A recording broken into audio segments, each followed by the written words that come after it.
दोस्तों, क्या आपको पता है एक ऐसा इंसान भी है जिसे केएफसी की नौकरी तक नहीं मिली?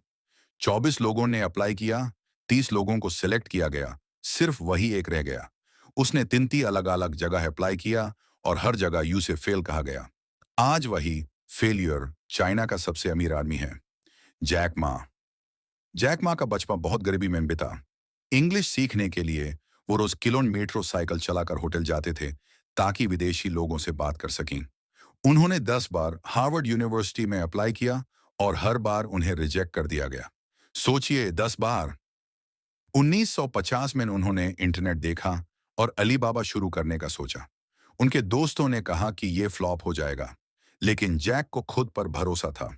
शुरुआत के 3 साल उन्होंने 1 रुपया नहीं कमाया, लेकिन वो टिके रहे। उनका एक ही मंत्र था, आज मुश्किल है, कल बुरा होगा, लेकिन परसों जीत पक्की है। आज अलीबाबा दुनिया की सबसे बड़ी कंपनी है। जैक मा की कहानी हमें सिखाती है कि रिजेक्शन सिर्फ एक रास्ता है, मंजिल नहीं।